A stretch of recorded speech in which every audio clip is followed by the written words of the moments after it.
हम direct CM material बन के उतरे हैं। 1932 एक भावना है, जनभावना है और खतियान के आधार पर एक मजबूत सशक्त सुदृढ़ स्थानीय नीति की मांग आज भी वो गूंजेगी सदन में मेरे माध्यम से।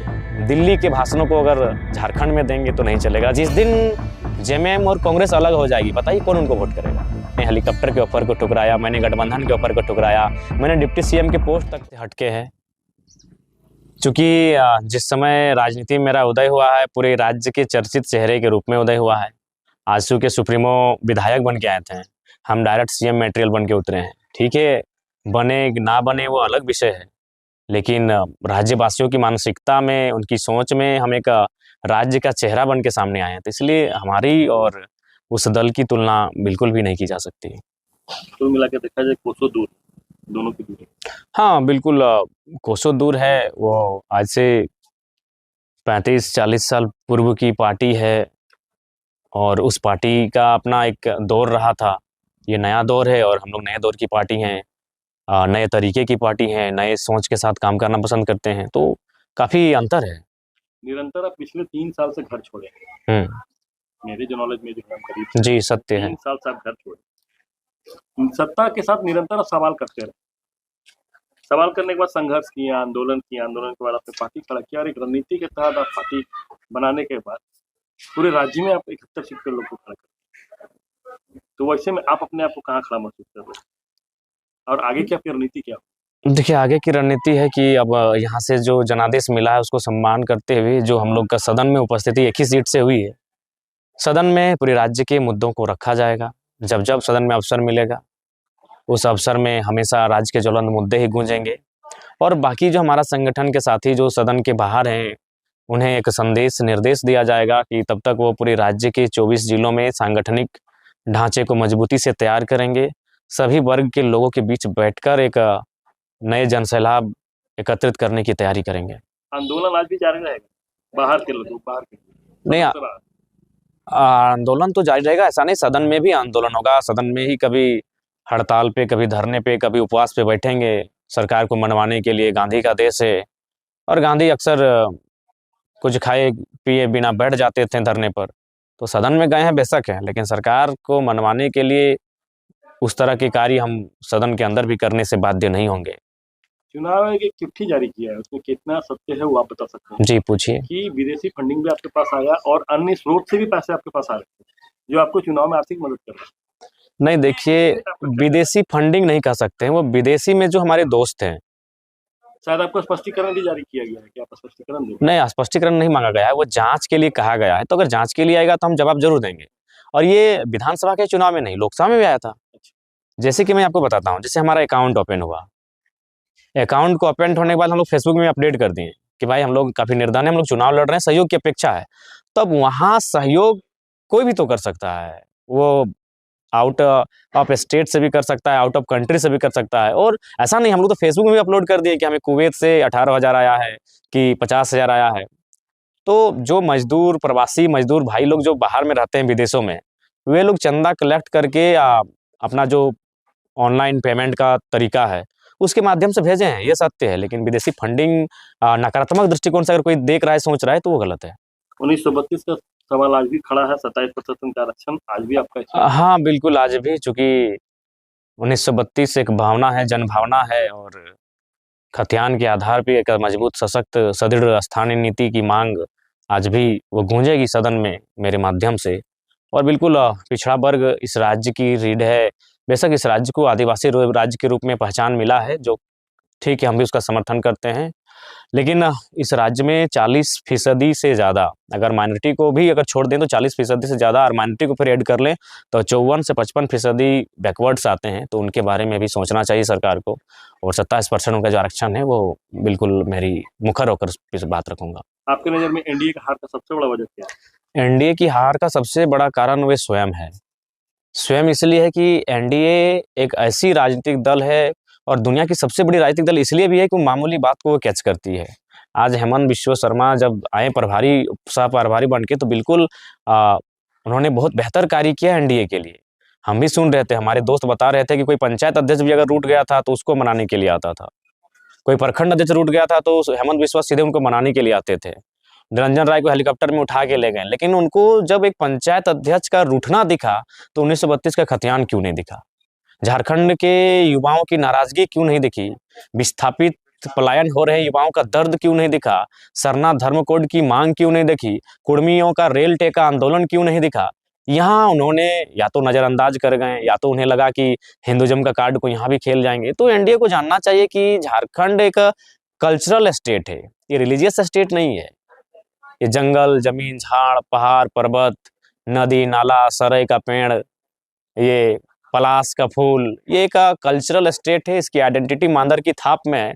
तो यहाँ से वो जो अपना हिंदुत्व को लेके आते हैं, देखिए हिंदुत्व हर एक धर्म का हम सम्मान करते हैं, लेकिन चुनावी एजेंडा उनको यहाँ इस विषय को नहीं बनाना चाहिए था। यहाँ उनको विस्थापन को बनाना चाहिए था, उजड़ रहे झारखंड को बनाना चाहिए था, खतियान को बनाना चाहिए था, और सरना धर्म कोड की जो मांग है, कुर्मियों का जो रेल टेका आंदोलन है, इन विषय को उनको मुद्दा बनाना चाहिए था। तो शायद वो बेहतर अपने आप को कर सकते हैं। तो अगर वो चुनाव में बुरी तरह पीटे हैं तो कारण वो स्वयं है। वो दिल्ली के भाषणों को अगर झारखंड में देंगे तो नहीं चलेगा। झारखंड विविधता से परिपूर्ण राज्य है, इसका व्यवहार अलग है। पिछले 3 साल से जिससे आप निरंतर लड़ते रहे, सवाल करते रहे, आपका एक ही सवाल लोगों से भी आप कर रहे किए कि जो सत्ता में रहेंगे उन्हीं से सवाल करें, जो सत्ता में नहीं उनसे क्यों सवाल करें। बिल्कुल। हेमंत की वापसी का एक बड़ा कारण, आपका सवाल हमेशा निरंतर उनसे होता रहा, लेकिन एक सबसे बड़ा कारण क्या है जो, और एक बेहतर काम की, कौन सा बेहतर काम किए कि इतना पूर्ण बहुमत के सरकार के साथ वापस? देखिए, बेहतर काम और नहीं किए, लेकिन ये जो मैया सम्मान योजना, कह सकते हैं कि आम व्यक्ति को, इसके लिए एक आपको हिटलर की एक कहानी, चूंकि समय थोड़ा सा लेंगे। हिटलर एक बार सदन में आए थे और उन्होंने एक मुर्गा को लेकर आए थे, और उस मुर्गे को सदन में जितने भी उनके, कह सकते हैं विधायक या सांसद जैसे हमारे बैठते हैं, उनके सामने एक एक पंख को नोच डाला, और पंख को नोचने के बाद मुर्गे को कुछ दूरी पर फेंक दिया, और उसके सामने एक एक दाना डालते गए, मुर्गा उठ के पांव पे आकर बैठ गया। तो हिटलर ने कहा कि लोकतांत्रिक देश में जनता के साथ यही करना चाहिए सत्ता में बने रहने के लिए। 5 साल इनके पंखों को नोचिए और अंतिम समय कुछ दाना डाल दीजिए ताकि ये चरणों में आपके आ जाएगा। उसी प्रकार उन्होंने मैया सम्मान योजना, चूंकि आर्थिक रूप से आम व्यक्ति इतना प्रताड़ित हो चुका है कि उन्हें 1000 रुपये बहुत बड़ी रकम लगी, और उसी में महिलाओं का रुझान दिखा, जो कि आप इनकार नहीं कर सकते हैं। हर जगह जयराम महतो भाषण देने के लिए नहीं ना पहुंचा था। अगर हम हर जगह पहुंचते तो शायद मैया योजना की काट भी हो जाती। हम डुमरी में थे, हमने डुमरी में काट कर दिया। बाकी जहां जहां भाषण देने के लिए पहुंचे, मैंने उनके जो ये योजना, जो क्षण भंगुर की योजना थी और अर्थव्यवस्था को ले डूबने की जो योजना है, इसका मैंने काट किया। लेकिन बाकी जो हमारे प्रत्याशी रहे वो, या फिर बाकी जो विपक्ष के भी प्रत्याशी रहे, वो काट नहीं कर पाए। तो यही कारण रहा। और उसके बाद कहीं ना कहीं आज जो राज्य में एक समीकरण है कि देखिए, चुनाव अब मुद्दों पे नहीं होता है। कोई भी चुनाव, नेशनल का चुनाव रहे या स्टेट लेवल चुनाव है, अब एक चुनाव का मुद्दा होता है कि जो एनडीए है, एनडीए की ओपोनेंट एक जोरदार विचार आइडियोलॉजी है। एक एनडीए की आइडियोलॉजी है और एनडीए के जस्ट एक अपोजिट आइडियोलॉजी है। उसी के आधार पर ये चुनाव होता है। तो लिहाजा एक समीकरण है झारखंड में, एनडीए के ओपोनेंट में एक समीकरण है जो बहुत बड़ा माने वोट बैंक है। तो विकास और उन्नति वहां मायने नहीं है, और मुद्दा मायने नहीं है, बस कि एनडीए को डिफीट कैसे होगा। तो ये भी एक चीज होता है। और एनडीए वालों को भी खामियां यही रही कि भाई आप मुद्दों पे बात नहीं करते हैं, मुद्दों को इग्नोर करते हैं। आपको लगता है कि हर जगह रिलीजियस इश्यूज को घुसा के चुनाव जीत जाएंगे। जो यही कारण रहा कि अब चुनाव पोलराइजेशन पे आधार पे होता है, चुनाव इक्वेशन के आधार पे होता है, चुनाव अब डेवलपमेंट के नाम पे नहीं हो रहा है। विधानसभा में एक सीट आपके पास, आगे का रणनीति क्या होगा? देखिए, हम तो विधानसभा में जब भी अवसर मिलेगा, ये तो खैर हमको लगता है झारखंड के इतिहास में पहला अवसर है कि एक सीट मेरे पास है, बाकी सीटें दोनों गठबंधन के पास है। कोई और तीसरी चौथी पार्टी वहाँ है नहीं। एनडीए इंडिया के पास जयराम महतो में बैठा है। तो जो भी राज्य के मुद्दे हैं, मैं उनके साथ मुखर होके उनकी मुद्दों को उठाने का काम करूंगा। चुनावी प्रचार में खास वर्ग के ऊपर आरोप लगता है कि आप खास वर्ग के साथ नहीं, देखिए आरोप लगा, देखिए ऐसे में तो आप मुख्यमंत्री को भी इलाके में आप नहीं, देखिए ऐसे में तो आप मुख्यमंत्री को आरोप लगाइएगा। पलामू में काहे ना सीट लेके आ पाए, वहाँ शेड्यूल ट्राइब के लोग कम हैं, तो आप क्यों नहीं सीट लेके पाए? तो ये आरोप तो सब पे लगेगा।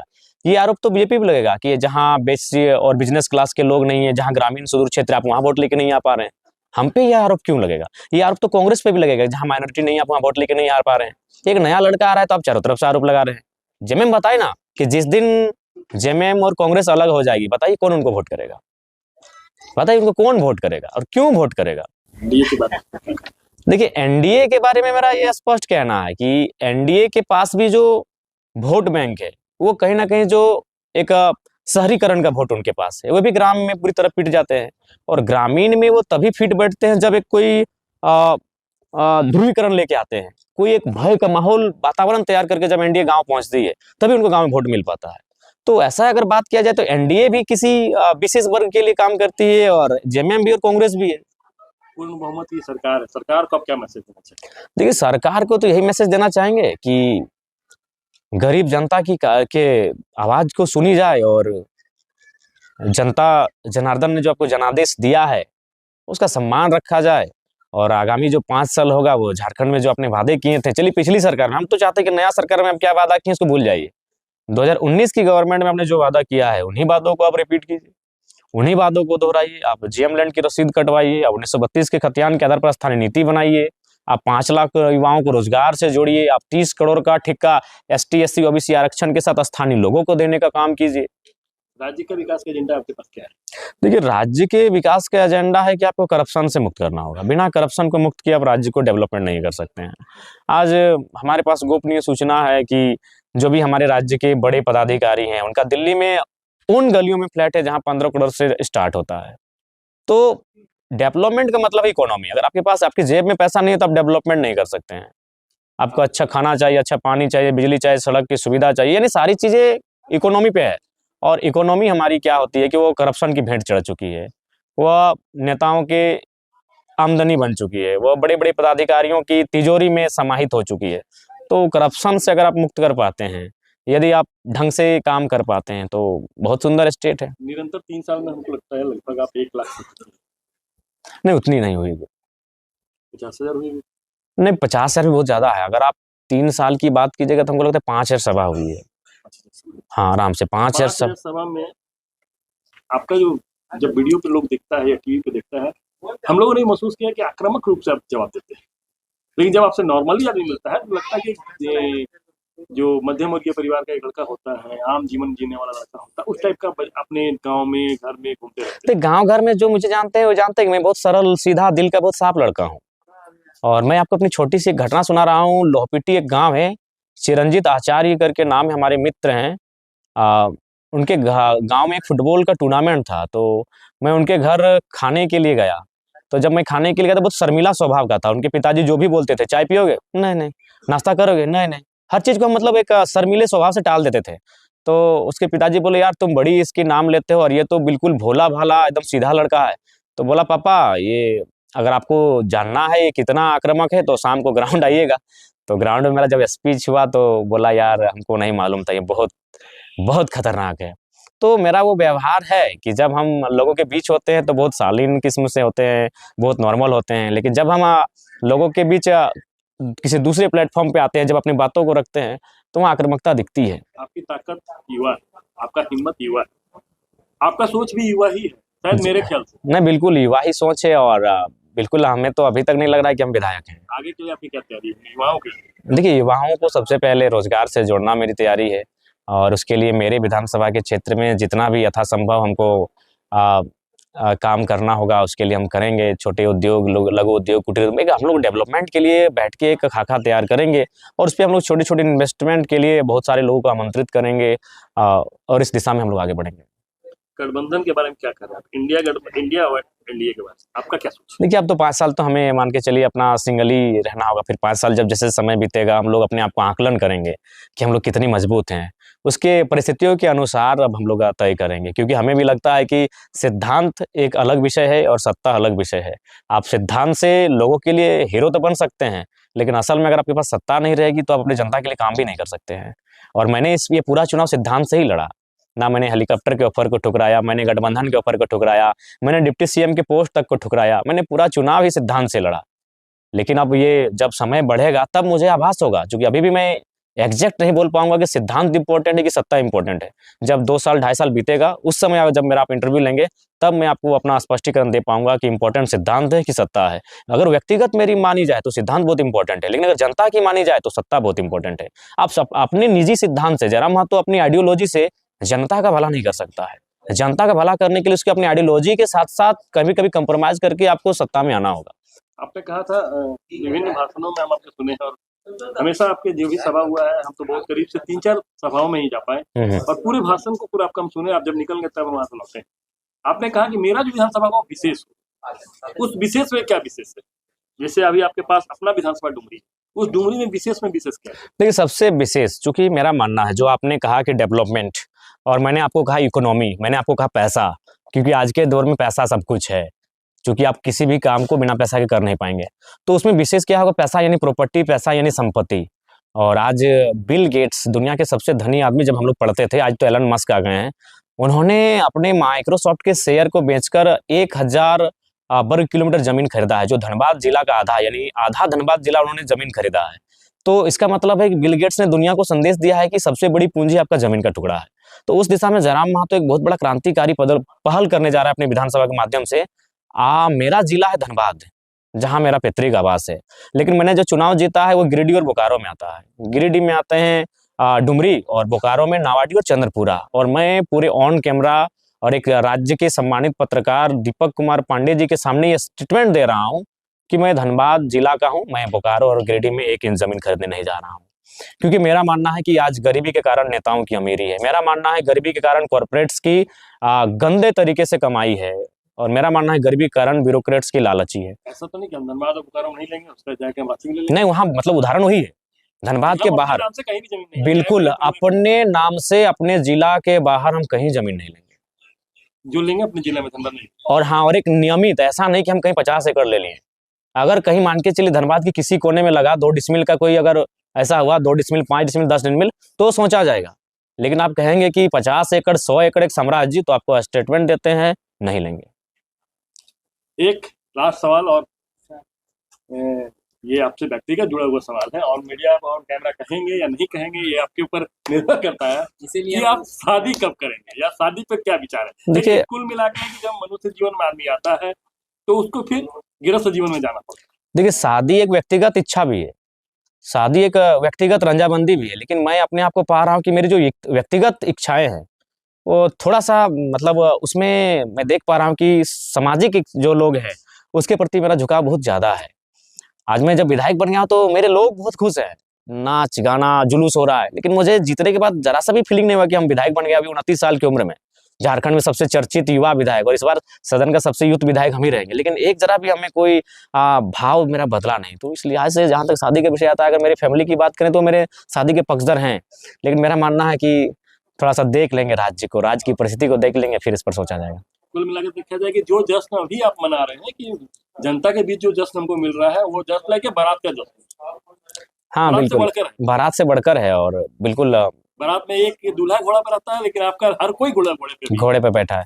और सबसे महत्वपूर्ण है कि कल जैसे कि मेरा सोनापरी द्वारसैनी में गश्ती है, मेरा नहीं, हमको लगता है हजारों जनता का, तो शायद झारखंड की हिस्ट्री में पहला चुनाव है जहां नहीं होता कि कोई बीमार हो तो अपने देता भूता को याद करते हैं, शादी नहीं लग रहा तो देता भूता को याद करते हैं, बच्चा जन्म नहीं ले रहा तो देता भूता को याद करते हैं।